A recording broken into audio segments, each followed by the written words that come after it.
Well, hello everyone, how are you doing this fine day? Hope you're enjoying your week. Welcome to nope, this is not a survival challenge. This is something different. A long time ago, when my videos were not doing nearly as well as they do now, like at the time, my most watched video was like 900 views, I made a video called Top 13 Strongest Fighters in Tekken. This was the first video on my channel that ever did well. Kind of put my channel on the map, and I just never made one again. I don't know why. Both videos did well. I enjoyed making them. I just didn't do it. But I was thinking about it the other day and I was like, why not? I liked making the video. I should make more of them. Predator Badlands came out and I figured let's just make a list of the top most dangerous characters in all of the AvP universe. So here we are. That's what we're doing right now. If you like the video, make sure to like, subscribe, do all that kind of stuff. And if the video gets a lot of views, I'll make more of these covering different universes. Maybe I'll do one of Warframe, Warhammer 40K, Marvel, whatever, Star Wars, who knows? Sound good? I think so. Okay, so a couple rules before we get started. One, this video is specifically titled Most Dangerous Characters, not Strongest. This isn't just a list of who is stronger than others. Because I realized when I started going through the characters in the AvP universe, there were certain characters that I found just very dangerous, like massive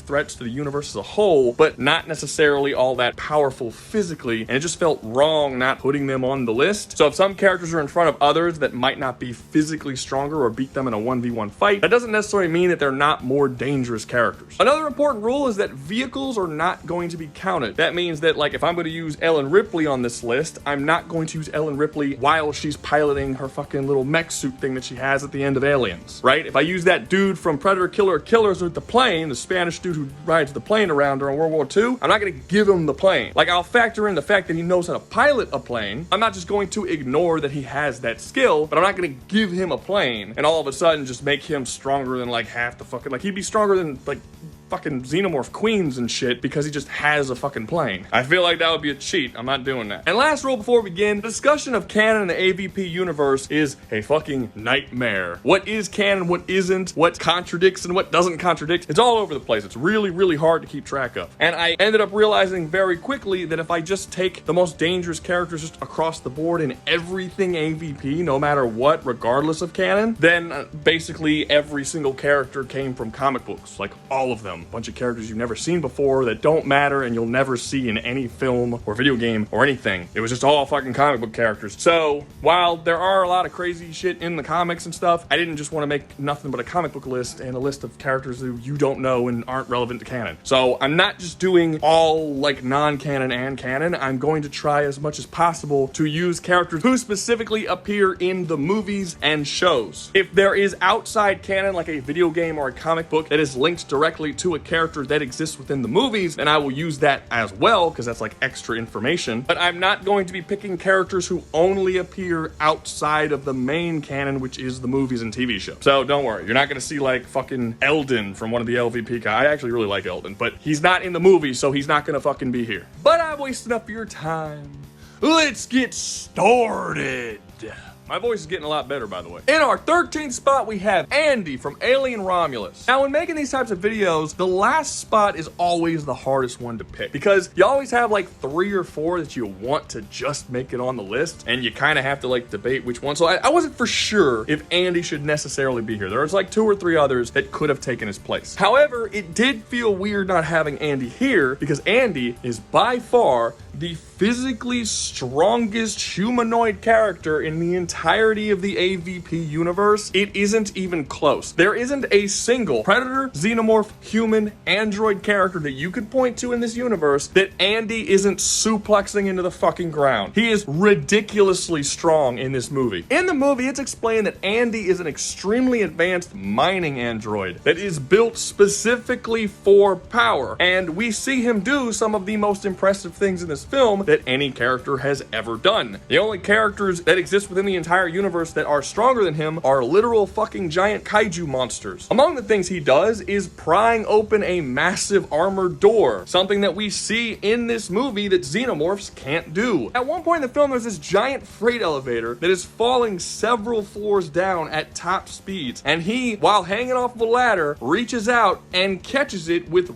one hand. He's essentially bicep curling an entire fucking freight elevator that was falling several stories. When something is falling several stories, it is considerably heavier than it is normally when you're just lifting it. It's many, many, many times heavier than it is when you are just lifting it. This shit's fucking heavy, dude. And he's just holding it up there with his bicep. He holds it up for like a solid minute, and then he just drops it on top of 10 xenomorphs, and these 10 xenomorphs are completely crushed and flattened under the weight of the exact same elevator that we just saw him curling with one arm. No, there isn't a single creature I'm going to talk about on this list as far as humanoid, predator, human, android, xenomorph that is physically stronger than Andy. The only reason why Andy isn't higher up on the list is because he's not really combat based in any way. There's basically two versions of Andy. There's the really dumb, simplistic version, and there's a version of Andy that gets an upgraded chip that makes him really, really smart. The smart version is very competent, capable, and far more cold-hearted than the dumb version is. He's very clearly a dangerous person. The problem is that version of Andy is only in like a third of the film, and he doesn't really do a whole lot. He makes some very clearly intelligent decisions, but that's really all you can say about him. He never actually kills a single xenomorph or person. It's the dumb version of Andy that kills all the xenomorphs, and not only is he dumb, but he's very meek and not particularly aggressive. Not only that, but both versions of Andy, whether it's the smart version or the dumb version, have no choice but to follow the 3 laws of robotics, which means that they can't hurt any humans. So while it felt wrong leaving him off of the list because he's just so unbelievably strong and powerful, he doesn't really do enough, and he's programmed in a way that he's literally incapable of doing all that much to make him that dangerous of a force in the universe. Really, the only reason why I have him on here is because if you put him in a fist fight against literally any predator or alien, he's very likely to win because he would overpower basically any of them. Definitely enough to get him on the list, but not enough to get him very high up.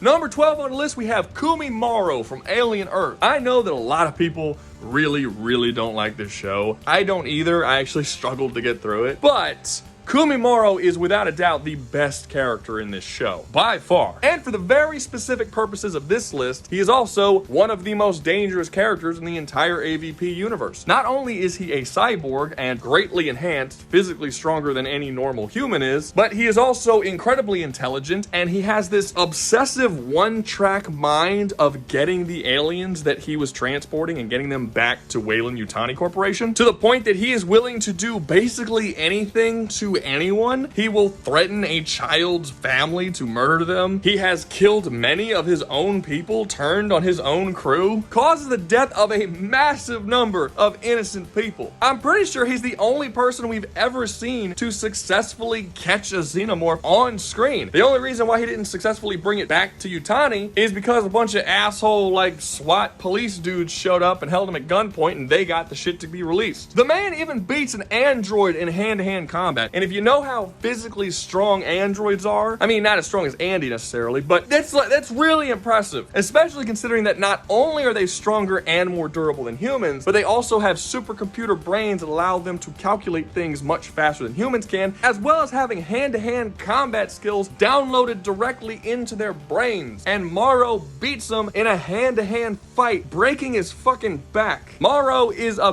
beast. He's incredibly dangerous, and he's really the only reason to watch Alien Earth. I'm not kidding. Like, that show is fucking really hard to get through. In the number 11 spot, we have Wolf from Alien vs. Predator Requiem. People are gonna be so mad. Oh my god, are they gonna be mad. People really like Wolf. Like, they really like Wolf. Many people consider him to be the best Predator that there has ever been anywhere in all of Predator fiction, which is weird because he's in arguably the worst Predator movie. I don't think it's the worst Predator movie. I actually think the worst Predator movie is Killer Killers, but he's in what a lot of people deem to be the worst Predator movie. They do believe that he is the best Predator, but to be honest, what does he really do that's all that impressive? I understand that he's an extremely talented Predator that goes out and hunts xenomorphs. I get that. Cool. But what does he actually do in this movie that makes him all that impressive compared to any other Predator in any other movie? Yeah, he kills a lot of xenomorphs, I guess. He kills 10 xenomorphs throughout this movie, as well as the Pred Alien, but Scar apart from Alien vs. Predator 1, killed 9 xenomorphs, including a xenomorph queen. I mean, he had help for the xenomorph queen, to be fair. Wolf only has 1 more kill, so why is everyone considering him to be... And I don't even think this is arguable. Scar killed way stronger xenomorphs. The xenomorphs that Wolf fights against are not really that impressive. I don't want to spoil the future of the list or anything, but there's way more powerful shit in the Alien vs. Predator first movie than the Alien vs. Predator Requiem. It seems like the only reason why people like to put Wolf so high on their list of amazing fucking predators is because, one, he fights multiple xenomorphs at a time, which, by the way, there's other characters who have done that too. It's not just Wolf. But he's never shown to actually, like, do that well. Like, there's one part in the movie where he fights against 4 xenomorphs, and he does kill them all, but he kills 3 of them using plasma cannons. We've seen throughout the series that predators can very easily kill xenomorphs with plasma cannons. It's not that hard. Scar kills like 4 in a row with plasma cannons too. They ain't really saying that much. He's also fighting these 4 predators one-on-one in a hallway as they come at him. Like, one comes at him, kills him, then he hears one coming from the other side of the hall, then he shoots him with a plasma cannon, then there's another one coming up behind him, they shoots that one. He's just shooting him with fucking plasma cannons. When we see Wolf fight multiple xenomorphs at the same time, which he does once, he fights 2 xenomorphs and the pred alien all at the same time in the sewers. He can't win. He has to flee. He blows a hole in the fucking ceiling and he jumps out of the sewer and runs for it because he can't fight that many xenomorphs hand to hand. The xenomorphs in this movie are also like allergic to using their fucking tails as a weapon. I don't know why, but there are so many instances where Wolf should be killed by a xenomorph tail and they just choose not to use them. Like, xenomorphs will just walk up and grab Wolf as opposed to using their long range tail. There's one point in this movie where Wolf takes a xenomorph and pins him up against the wall with a knife, and he's just holding him there with one arm, and then he uses his other arm to turn around and kill another xenomorph. The xenomorph that he has pinned there is still alive, like flailing, trying to get Wolf off of him, but he never at any point uses his tail to just stab fucking Wolf. I don't think there's a single point in this entire movie where any predator other than the pred alien ever tries to use their tail to fight Wolf, which is weird because oftentimes he's being jumped by like 2 or 3 predators and they're just not using their tails or like trying to fucking fist fight him. It's so weird. The choreography in this movie sucks. When you compare how the xenomorphs fight in Alien vs. Predator Requiem to Alien vs. Predator, it paints a pretty clear picture that the xenomorphs in AvP are just smarter and more competent than the ones in AvP are. I'm not saying that Wolf sucks. He's definitely better than Scar. I'm just gonna give him that respect just due to the fact that he is an experienced predator and Scar is a young blood. But nothing he does here is all that impressive. Is it because he fights a pred alien and just the fact that it's a pred alien, you're assuming it's amazing? Because the pred alien doesn't do anything impressive. He kills a bunch of unarmed humans and he kills 2 predators that the predators aren't even aware that he's there. He hurries up and kills 2 predators when they're not looking, and then the 3rd predator blows a fucking hole in his own ship, forcing it to crash land on Earth, killing all the predators, and the pred alien escapes onto Earth. But like,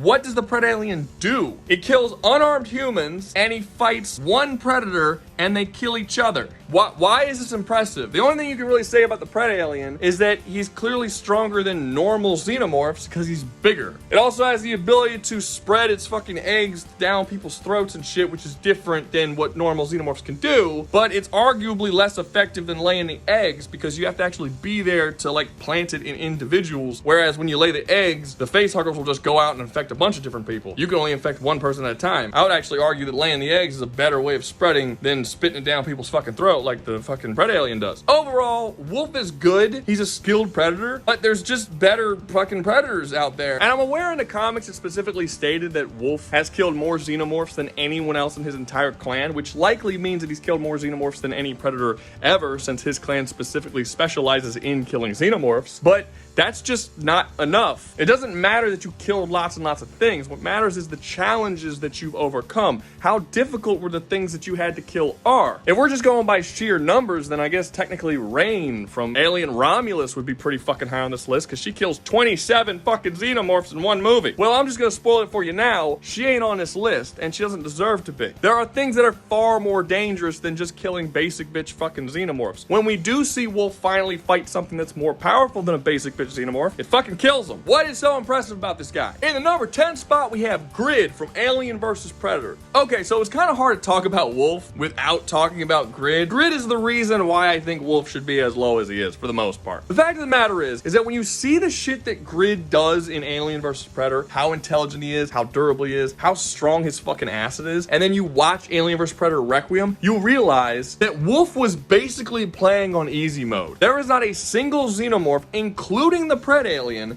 that comes anywhere near the strength, intelligence, and just overall everything that is Grid. Grid is the best xenomorph, not including xenomorph queens, that we have ever seen on screen by a large margin. The movie Alien vs. Predator goes out of its way to show you that Grid is a totally different level of xenomorph compared to all of the others. For instance, all of the Predator's weapons are immune to the acid that the xenomorph's blood has. It can burn through fucking everything, but the Predator weapons are specifically designed as to not be affected by said acid. In Alien vs. Predator, this is also the case. We see this. We see Scar throughout the movie use his weapons on different xenomorphs, and none of his weapons, not his arm blade or his little throwing fucking ninja star bullshit that opens up, none of them get damaged by the xenomorph blood. This is the case throughout the entire movie except against Grid. Every single time a Predator weapon is shown being used against Grid, his acid blood destroys the fucking weapon. We see this in the fight against Celtic. Celtic uses his arm blade to cut off Grid's tail, and his arm blade melts. We see Scar using the exact same arm blade, attacking many different xenomorphs. He even uses the arm blade as well as the throwing disc thing on the xenomorph queen, and even the blood of the xenomorph queen does not burn through the weapons of the Predators. It's literally only Grid's. This is how Grid is actually able to kill Celtic. When Celtic fires his net weapon thing, whatever, you know, the net, it hits you and then it like squeezes and crushes, or the thing that makes the grid on Grid's forehead. It shoots that net at Grid and it captures him and it starts squeezing like it's supposed to, and Celtic thinks he wins the fight. He's about to walk up and fucking stab him and it's about to be over, but surprisingly, Grid's blood melts through the net. That's not supposed to happen. Predator weapons are immune to the acid. This allows Grid to jump up, surprising Celtic, and then instantly murder him. For whatever reason, Grid's blood acid is significantly stronger than any other xenomorph that we've ever seen before. Now, we know from Alien comics and games and from like developer commentaries and things and director commentaries that xenomorphs are actually capable of getting random mutations that give them extra abilities that other xenomorphs don't have. There's no real explanation for why this happens. It just kind of does. A good example of one of those mutations is in Alien vs. Predator Requiem, when the Pred Alien was capable of impregnating people unlike other aliens we have seen before. Xenos aren't supposed to do that, but this particular Xeno, the Pred Alien, got this as a random mutation. While it's never been stated before, I believe that Grid has one of these random mutations. It would explain why his acid is so unbelievably potent, even more so than a queen. It would explain why he's physically strong enough to fight against predators on par. Celtic, who is one of the physically largest predators we've ever seen. I mean, not now, but at the time, now we got fucking the Predator and shit, like the really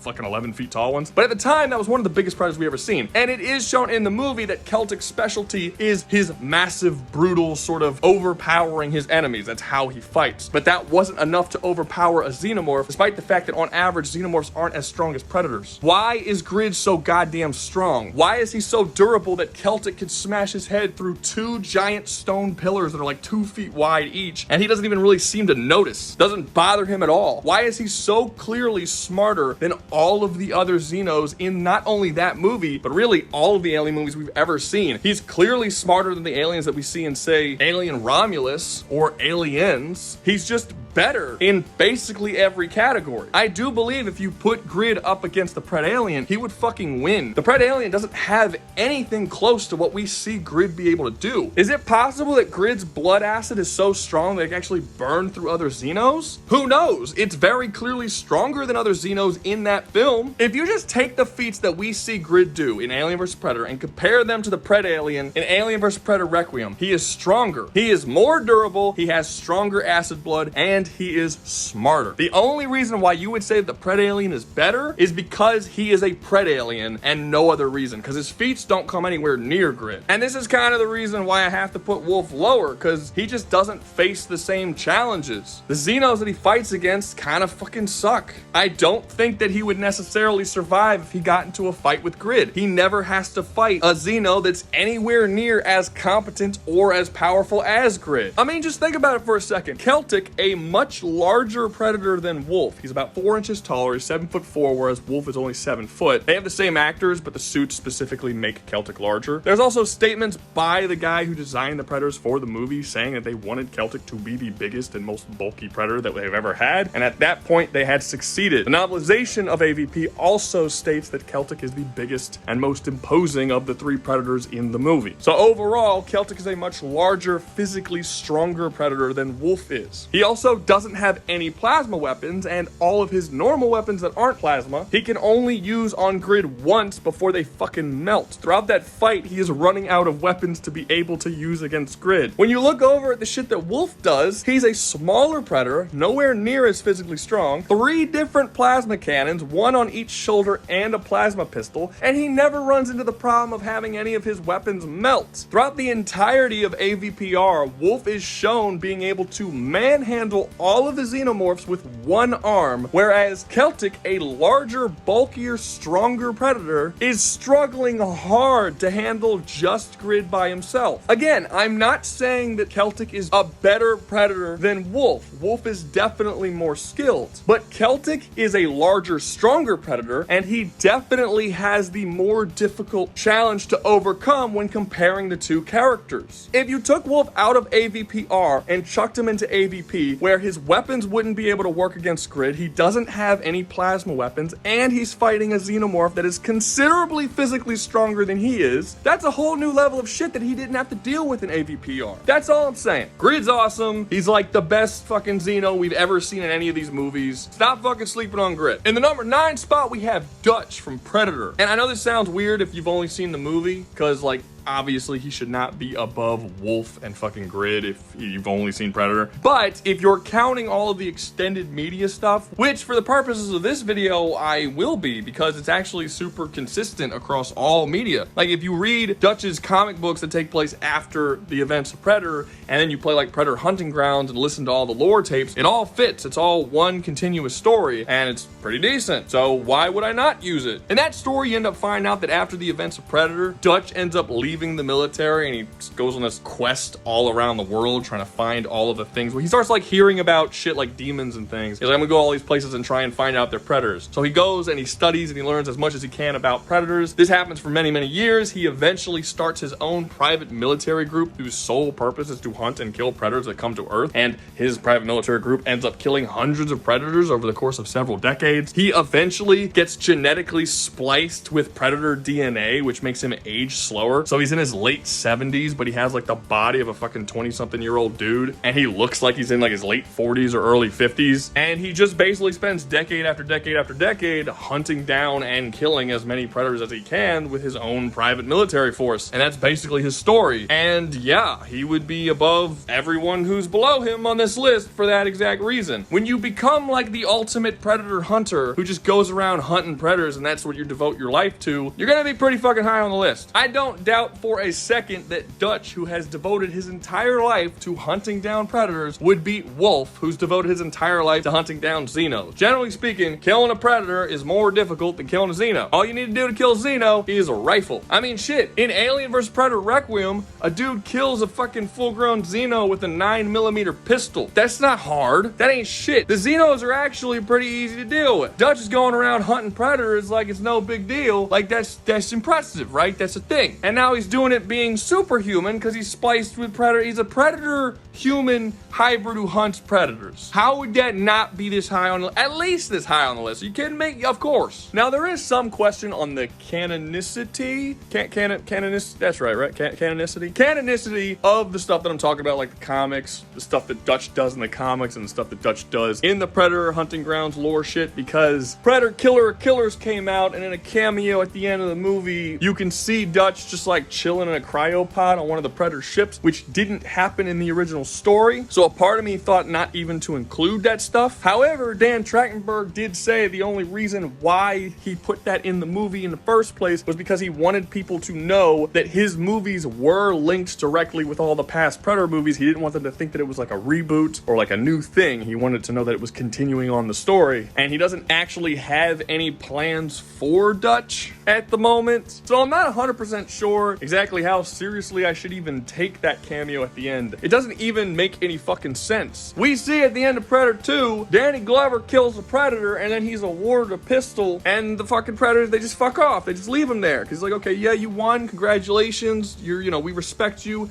And they leave. He was also one of the cryopods. So what are we supposed to believe? That after they left, they're like, you know what? Let's go back and fucking kidnap him. I changed my mind. And they go back and they kidnap him and throw him in a cryopod for fucking 20, 30 years. That just, it doesn't make sense to me. Honestly, what I think happened is Dan Trachtenberg just put this in the movie as like, some fan service and to let people know this thing, and didn't really think about how it affected the greater world by doing it. It was just like a fun little thing. He was like, oh, look, hey, aren't you excited because we got to see fucking Dutch again? I don't think that's enough for me to say that all of this other shit is non-canon necessarily, because you could probably still squeeze that into the canon story that we already know of. Maybe that happened at some point. Who knows? I just think it's a little much to jump to the conclusion that because of this one fucking, 2-second cameo, that now all of this history that we know of with Dutch just didn't happen now. That just sounds stupid to me. So I'm gonna go with that until it's actually proven that that can't have happened. You know what I mean? Taking the number 8 spot is Marcy from Alien Earth. So this is a character that I actually think potentially, if given enough time, could be number 1 on this list, because the abilities that she has are fucking broken. It's just that the show only has 1 season now, and she hasn't really utilized those abilities all that well. So to kind of explain to you who Marcy is, she is a child. She's like 12, like a 12-year-old girl or something, who had cancer. So this company known as Prodigy took her brain and put it into the body of an android, a super advanced android with a supercomputer brain that allows that little child mind to grow and expand at incredibly fast rates, and allows her to learn basically anything she would ever want to learn as she wants to learn it. And she's just like a continuously growing and expanding and adapting machine. Through this, she eventually not only learns how to hack into basically all forms of technology as long as she is connected to the network, which in the show she gets into Prodigy's network and allows her to control their entire research facility, everything from cameras to doors to fucking lights, literally control the entire facility. She is also shown being able to hack into cameras all across the world. So where the limit to this hacking ability could be damn near limitless. While we haven't seen her do things like hack into weapon systems or anything, there's really no reason why she couldn't. She just hasn't done it yet. She also learns the xenomorph language and learns how to communicate with xenomorphs, which allows her to control them. In the show, 2 different xenomorphs are born in the lab, and she starts talking to them until they are full grown, and they just listen to her. They basically view her as if she was a xenomorph queen. She orders them around and they obey. While currently she only has 2 xenomorphs, and one of those xenomorphs is like a baby xenomorph, it's not even full grown. We know that xenomorphs can alter their genetics to become queens if they want to, so they can lay eggs and spread. Again, this is potential, it's not current, but potentially she can control all the technology on Earth, including all of its weapon systems, taking it from humanity, as well as growing a xenomorph army to invade the planet. She's a planetary level threat, potentially. I'm not putting her high up on the list, or I'm not putting her at the top of the list, because she doesn't have any of that yet. If you sent anyone on this list who's above her after her currently, they would probably be able to deal with her. If you sent Dutch after her, he would probably kill the 2 xenomorphs and kill her, and it wouldn't be that big of a deal for him to do that. But the potential danger that is there,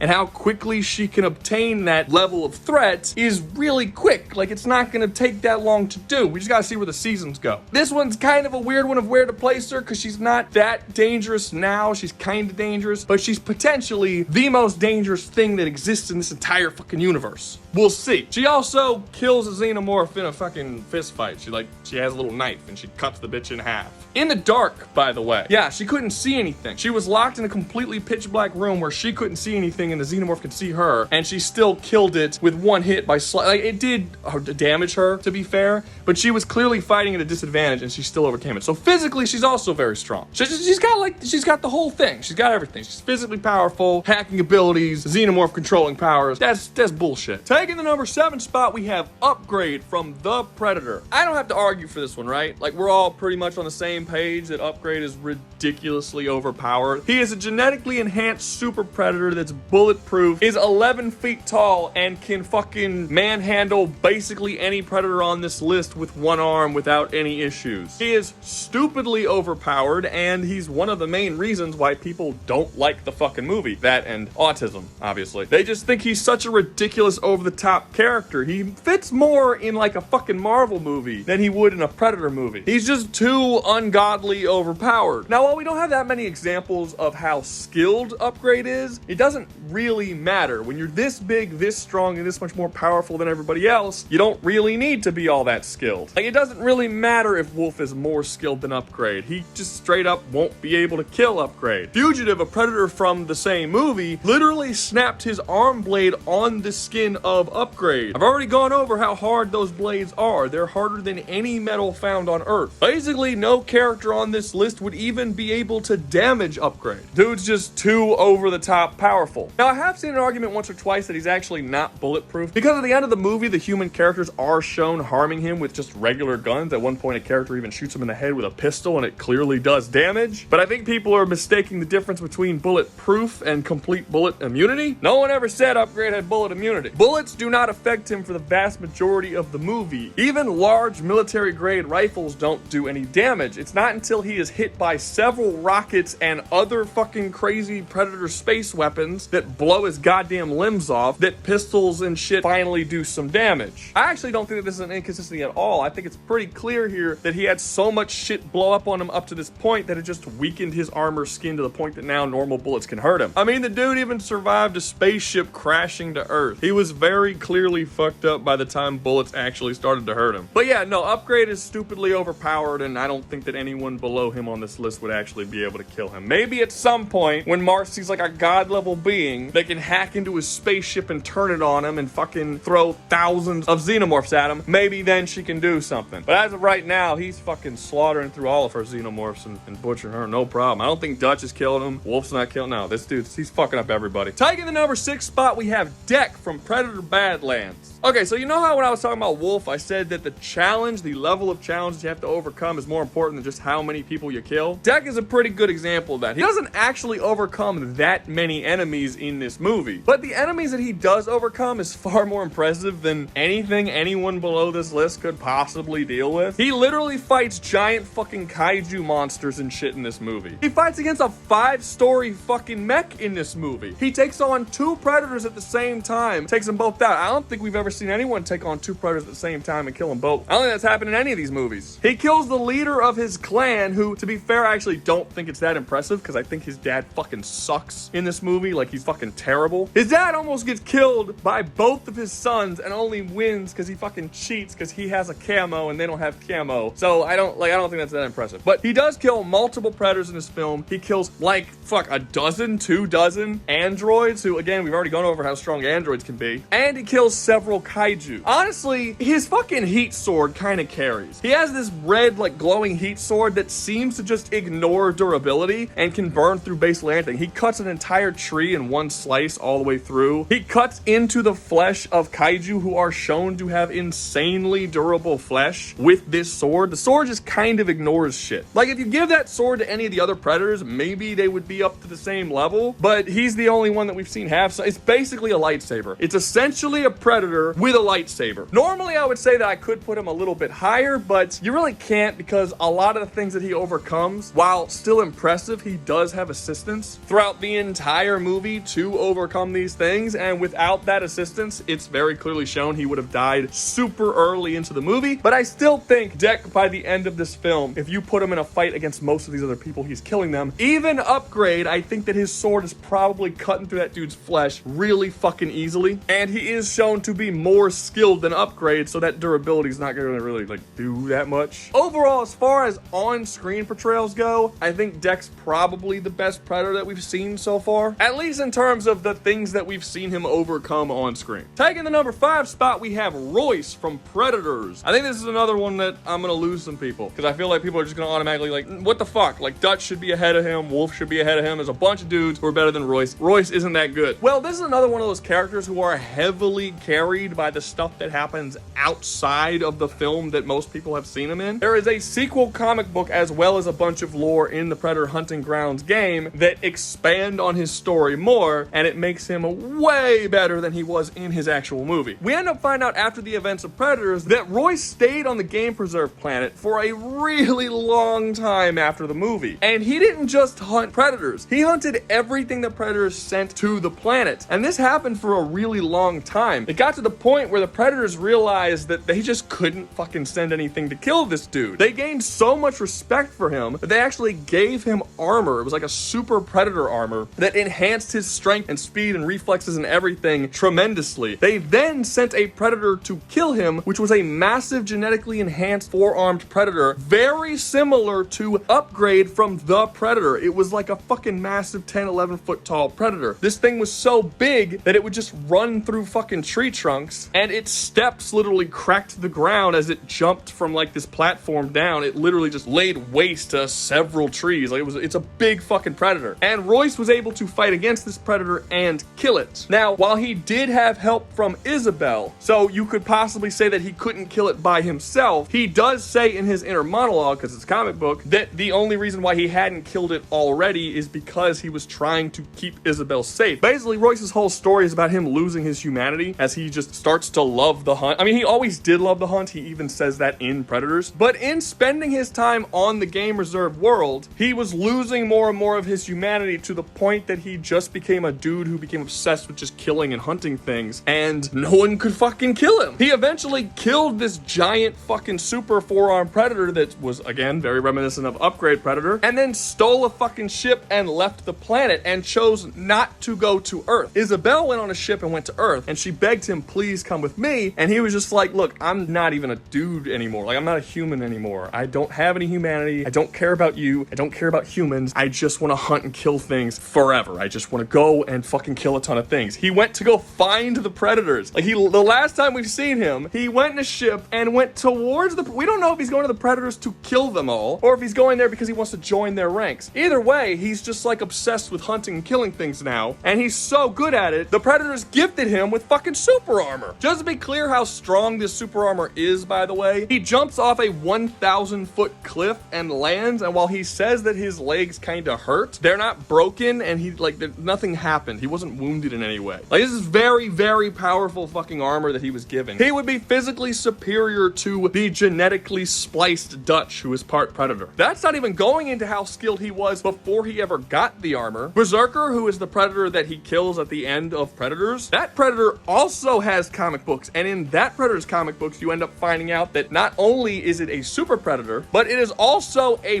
prodigy predator who has the most kills of its entire clan and was the most skilled warrior of its entire clan, and it was killed by Royce in hand-to-hand combat, despite the fact that Berserker Predator specializes in hand-to-hand combat. This is to a certain extent showed in the film as well, as the Berserker Predator takes on a Jungle Hunter Predator. The filmmakers specifically stated that Jungle Hunter Predator that was tied to the thing, if you've seen the movie, it's the one that he fights at the end. Anyway, that one, he was specifically designed after the Jungle Hunter Predator that was in the first Predator movie because they wanted to give the audience the idea that the Berserker Predator was so much stronger than that original Predator in the first Predator film. Berserker Predator killing that one was supposed to be a signal to us, telling us this was a bigger, badder Predator than the original Predator. Dutch couldn't fight at all, even slightly, the Predator from the original Predator movie, but Royce successfully killed this one with a fucking stick. Now, you could argue that Berserker was weakened at the time that he fought Royce because he was hit by this giant grenade trap that was made up of an entire grenade belt. But if you tried, that would be a really bad argument because Royce is the one who hit him with that grenade trap. He set it up specifically to hit Berserker. So it's still something you would have to give him credit for. I mean, you can't hate on the man for weakening his target before he goes in for the kill. So overall, Royce is just generally more skilled and more powerful than basically any human that we've seen in any of these movies. Arguably without his Super Predator armor, but with his Super Predator armor, there's really no discussion to even have. Royce is the most skilled and the best Predator killer, and really just the best hunter in the franchise, as far as we've seen in the movies at least. And yes, I know Dutch was also a Predator killer who went around killing a bunch of Predators. He was like hunting them on Earth. I know that, but he did specifically do it with an entire team behind him. He's like formed a team for the sole purpose of killing Predators, and they hunted with him. And we do have one story of Dutch where Dutch fought a female predator and she beat him, and she respected him enough to not kill him, but she did beat him, and even Dutch says like there wasn't a whole lot he could do. She was way better than him, which has not happened to Royce. Royce defeated much larger, much more powerful predators than Dutch did, and he's done it by himself without an entire team behind him. So yeah, overall, he's just better. Taking the number 4 spot, we have the Antarctica Queen from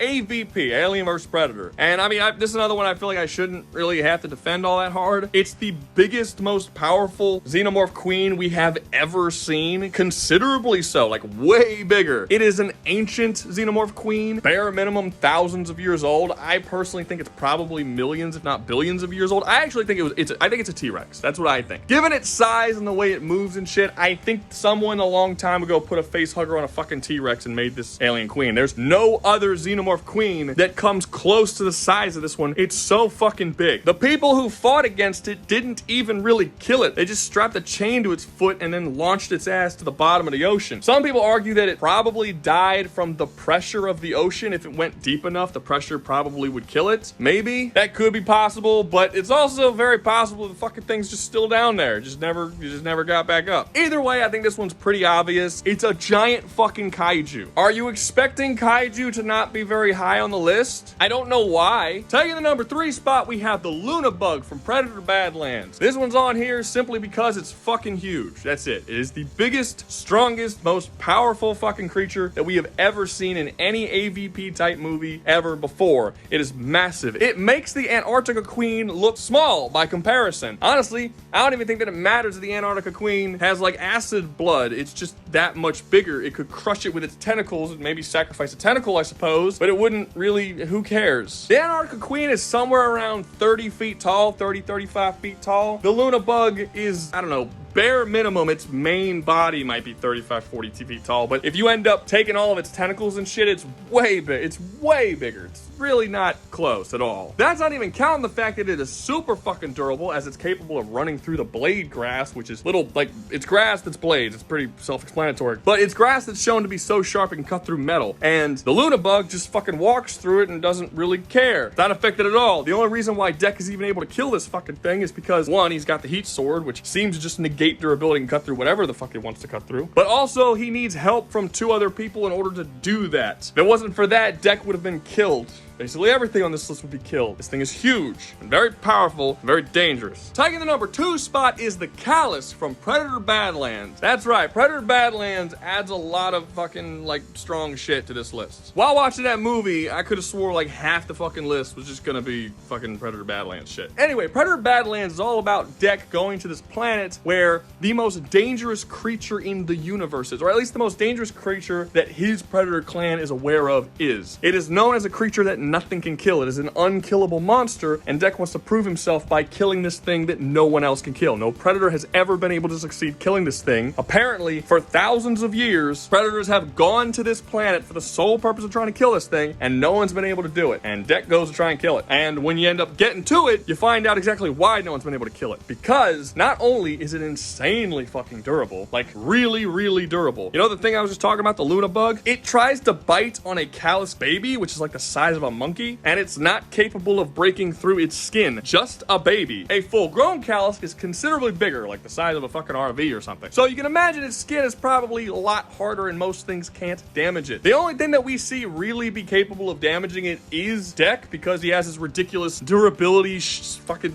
ignoring sword bullshit. I'm telling you, that sword can go through fucking anything. But the main thing about the Callus that's so dangerous is its regen factor. It has a regen like Wolverine. Deck at one point cuts its head off, and its head just like reattaches to the body. Cuts its tail off, the tail grows back. No one knows how to kill this thing. Now, eventually, by the end of the movie, they actually do kill it by freezing it and then breaking the frozen pieces into a bunch of little, like, shattering the frozen pieces. So I guess if you destroy it enough and break it down enough, it can't regen back. But under normal circumstances, you can't do that. The thing's too fucking big to rip into 1,000 little pieces. It is without a doubt the biggest, strongest, most powerful fucking creature in the entirety of the AvP universe. I don't think anything else even comes close. Nothing can kill it. There's almost nothing that is even capable of killing it. It's not like it would be like a close fight, right? If you take Upgrade, you put him up against Wolf, even though Upgrade is way above Wolf, it's not like Wolf has no chance at all. It's just way more likely that Upgrade will win. But when it comes to the Callus, there's literally nothing below him on this list that is even capable of like hurting it, really. And the 1 or 2 characters that are can't fucking kill it because of crazy levels of regen. So no, this is a very comfortable spot for this broken ass creature. And given that this is the strongest, most powerful, most ridiculous, over the top creature in all of AvP, why is it only the number 2 spot? Who's in number 1? Who's it gonna be, guys? You know who's it gonna be? Well, that's too goddamn bad, because before we get to number 1, I gotta talk about some of the characters who just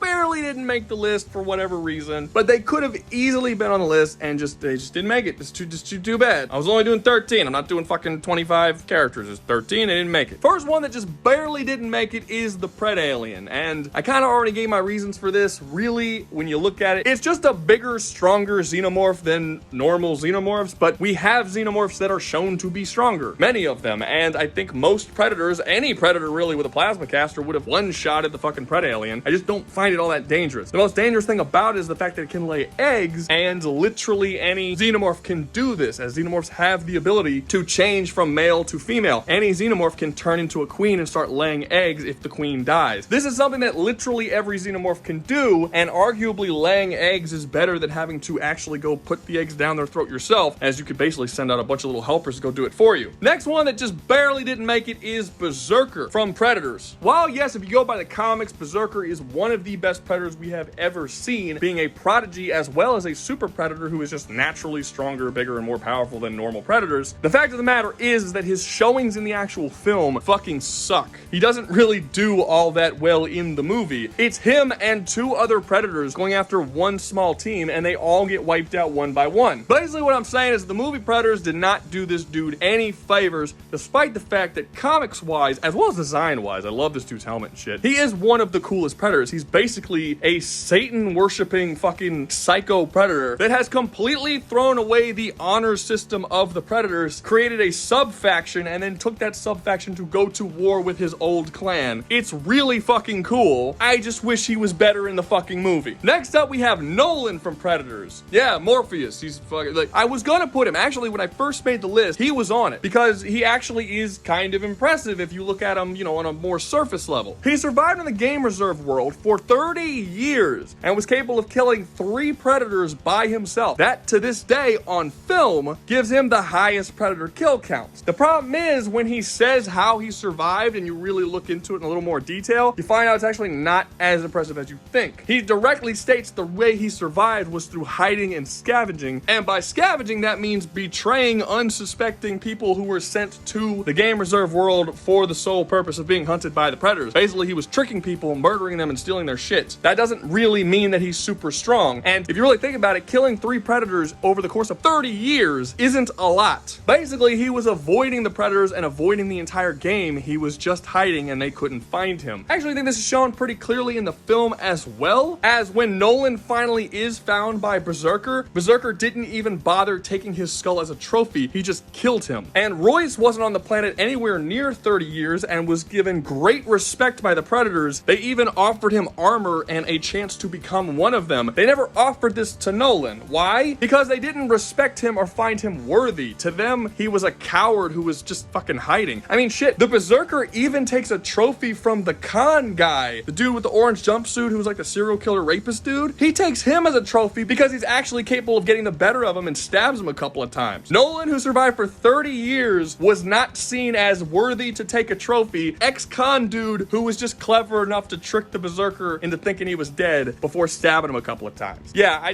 no, I mean, good for survival, cool, but definitely not like one of the end-all be-all of the AvP universe that deserves to be on this list. Next up, we have the Offspring from Alien Romulus. This is a cool-looking fucking monster, and it's very clearly bigger and stronger than any of the xenomorphs that we've seen, at least in Romulus is concerned. But the fact of the matter is that it's just not in the movie long enough and doesn't do enough. Like, it kills 1 person, arguably 2 if you consider Andy a person, and then plane tosses out a ship and it fucking dies. It doesn't do a lot. We just know that it's a really, really, really strong variation of a xenomorph. Well, not really. I actually think that it's a human that was given the powers of a xenomorph, and it actually isn't a xenomorph, like at all. I don't think that it has xenomorph DNA. I think that they literally synthesized the adaptation abilities that a xenomorph has and gave it to a child, and that child grew up with xenomorph powers, and that's kind of what it is. And it's very clearly strong and larger than normal xenomorphs, and it's stronger than normal xenomorphs. Fine. It just doesn't do anything. And if I'm not putting the Pred Alien on here because it doesn't have enough showings and it has a whole fucking movie, then I'm sure as shit not gonna put this asshole on there. Dude's got like less than 10 minutes of screen time. Are you kidding me? All of Alien Resurrection, like literally everything in the film, like any character from that film, some of which could possibly be argued to belong on this list, but every single one of them, there's a solid argument to not put them on the list. Like for instance, there's this black guy in a movie that's like really good at aiming. He's capable of shooting a gun and deflecting the bullets off of multiple surfaces and then shoot this other dude in the head. He basically never misses a shot. And you'd think like, oh, that's a dude who should definitely be on this list. He's basically fucking bullseye. Okay, why is he on the list? Because how he dies is he falls off a ladder, doesn't even fall like a full 20 feet, hits some water and fucking dies. He's just dead. That kills him. There's no reason why he should be dead. He just landed on some fucking water. But we never see him again in the movie. There's no xenomorphs down there. All the xenomorphs have been killed. He just has to get out the water and start climbing up the ladder again, and he doesn't. He's gone for the rest of the movie. The only thing I could possibly think of is he can't swim, you know, because he's urban. Which actually makes this way worse, because you got all these fucking dudes who just left their friend there drowning in fucking water. This is bad. This is bad. It's stupid. It's a bad movie. This doesn't make any sense. Why is he dead? Same thing goes with everything else. Like, Ellen Ripley is apparently a fucking superhuman in this because she's like, gets her DNA spliced with a xenomorph. So you're like, okay, we got Dutch who's spliced with a predator. Now Ellen's spliced with a fucking xenomorph. She's a better version of old Ellen. She should be here, right? Like, clearly. But the only thing it really does for her is that she can fucking play basketball real good. What is happening in this movie? This is so stupid. She doesn't do anything in the whole movie that's worth being anywhere close on this. What was the point in even making her half Xeno? Like power-wise, because she doesn't show any really cool shit here. And then you have the newborn xenomorph, which actually, unlike the offspring, is a splice between human and xenomorph. It's like a perfect, blend. And you're like, okay, this thing's really strong because it kills the xenomorph queen. But there's too much iffiness about it because the xenomorph queen isn't a legit xenomorph queen. It was a weird cloned abomination of them trying to reproduce a queen, and the queen was all fucked up and shit, and it was clearly a weaker queen. So I don't know how strong the newborn is. You can't just say that it's stronger than queens because it killed this one queen. This thing would get fucking murdered by the Antarctica queen. Like, it's not even close. So while there's a bunch of possibilities in Alien Resurrection, there's just too many like what if questions about like why they shouldn't be here. So no, none of them are gonna be here. The engineers, literally any engineer. While the engineers are super fucking powerful in the comics, like we've had comics where there was one engineer that took on an entire group of predators by himself. It was like 6 or 7 predators. We've seen engineers fight elder predators and all kinds of stuff, and usually they are the stronger ones. Like out of xenomorphs, humans, predators, and engineers are by far the strongest, at least as far as the comics are concerned. But none of those comics are tied in any way with the movies or the main canon. They're likely not canon at all, and in the actual movies, we haven't seen the engineers do shit. So I can't put them on there. We've got nothing to go on. Next up, we have the Viking Predator from Predator Killer Killers. I don't know why people think this one's so strong. Is it because it's big? I don't get it. It doesn't wear any armor. It's not shown to do anything stronger than what we've seen other predators do. I've heard some people say that it punches a dude so hard that it turns him into mush. I've actually seen like 2 different videos where people say this, but that's not what happens. He punches a dude and his head flies off, but like he doesn't turn anyone to mush with his punches. That never happens. He's just an unarmed, very primitive version of a predator that's like big. That's it. Any person with a gun would kill this fucking dude, so I don't know why I would add him to the list. I feel like a lot of people see his size and they automatically compare him to Upgrade from The Predator, but he doesn't have anything near what Upgrade has. He fucking sucks. And he gets beaten by a fucking geriatric Viking woman. Actually, he fucking kills himself. Dumbass uses his shit underwater and he spikes his own head onto a fucking... Yeah, no. Fuck this guy. He's not gonna be on here. No. And last up, we have the Predator Warlord from Predator Killer of Killers. Yeah, I feel like a lot of people were gonna think that this dude would be on here because he's big and... I mean, I guess that's it, really. I don't really... I mean, he does have the skeleton of a xenomorph queen, so he's clearly killed a xenomorph queen at some point, but we don't see how that happened. Like, did he fist fight a fucking xenomorph queen or did he shoot it with a plasma cannon and kill it. We see how his clan operates, and it very clearly does not operate fairly, so I don't know why we would expect him to fight fairly with a goddamn xenomorph queen. He fights 3 people, a fucking, like, young kid who has no hand-to-hand combat experience, who flies fucking planes, a geriatric old Viking woman, and 1 samurai, which, you know, that's cool, or ninja. I guess is he a ninja or samurai? I think he's a samurai. Whatever. No, he's a ninja. He's a ninja. But it doesn't really fucking matter. Like, okay, you couldn't beat 3 dudes? Do you know who would beat 3 dudes? Upgrade would beat 3 dudes. Callus would beat 3 dudes. Deck would beat 3 dudes. We see him beat 3 predators really casually at the same time. So why is the Overlord Predator all that impressive? Put this motherfucker up against Grid. Grid is fucking his shit up. It's not enough to have the dude just have a fucking skeleton of a xenomorph queen on him for me to just automatically assume that he's the strongest fucking predator we've ever seen. He doesn't do anything, and he gets his ass beat by old people. And that's it. Are you ready for the character that is in the #1 spot of most dangerous AvP character in all of AvP canonical existence? Well, here you go. Taking the #1 spot is David 8 from Prometheus and Alien Covenant. I know how fucking wild. This dude is not beating the Callus. He's not beating Upgrade. He's not even beating Wolf or Grid. Why is he here? Because he is without a doubt, no competition, the most dangerous being in all of the AvP universe in any movie or anything else, to be honest with you. Honestly, even in the comics. Not only is he a man who is capable of controlling xenomorphs in much the same way that Marcy can control xenomorphs, but he's also capable of creating them as well as altering them and upgrading them, making them superior. At one point in these films, he orchestrates the death of an engineer, which, yes, he did orchestrate it because he purposely created the trilobite, which eventually went on to kill the engineer, and then took a bioweapon from the engineer as well as stole his ship, flew to an engineer planet, and then released the bioweapon on his own planet and killed, I don't know, bare minimum thousands, but possibly millions? So now not only can he make and control xenomorphs, but he also has a spacecraft that is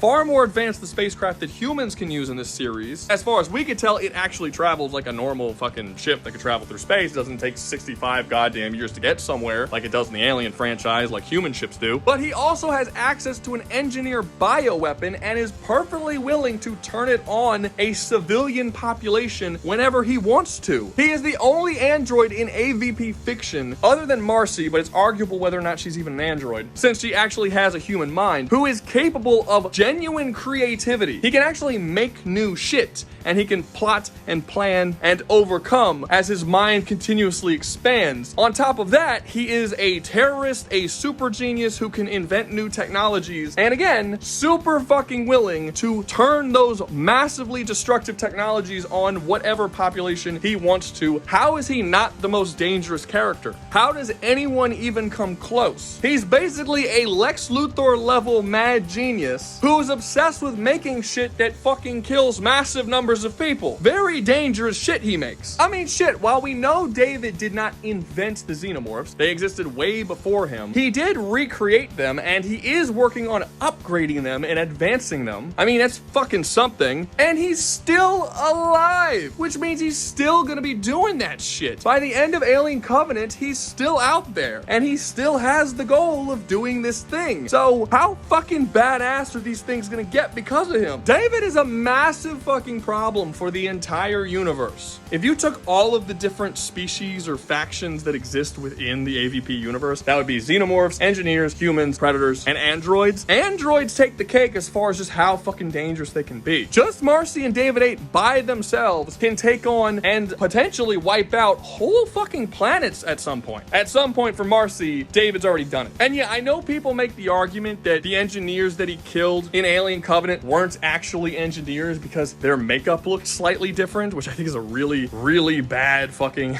way to go about. Like, it's pretty obvious that they're the same fucking species. The only reason why people think that they're not the same species is, again, it's the makeup, the fact that they're not as tall, shit like this. But you have to understand, when it comes to movie making, they had to get hundreds and hundreds and hundreds and hundreds of extras to pose as engineers. They're not gonna get several hundred massive 7' 7-foot tall, muscle-bound men and women that then have perfect fucking... Do you have any idea how expensive that would be? No. For the one engineer that's a legit character in Prometheus, they really spent the time to get an actor who's that big, that bulky, and really spent a lot of time on his makeup. And then on the hundreds and hundreds of extras, they just spray painted the bitches white and gave them bald caps, and that was called it a day. There's no evidence, and the movies don't give you any sort of indicator that these are not engineers and there's some other species. These are engineers. He killed engineers. You need to have better evidence than their makeup isn't quite as good as it was in the first film. But yeah, David has the highest kill count of anyone in the entire AvP franchise. He murdered an entire population of engineers. Possibly drove them to extinction. We don't know how many more there are. So yeah, definitely the most dangerous, and also still out there to still fuck shit up and be more dangerous. But that's gonna be all for me. Hope you enjoyed the video. If you did, make sure to like, subscribe, comment, share, join the membership, and click the hype button. Is the hype button shit that people still do? Is that still there? Whatever. Doesn't matter. You're gonna see 4 videos on the screen. Click the 4 videos and watch them because the algorithm likes it when you do that. And always remember, y'all stay safe out there, you hear?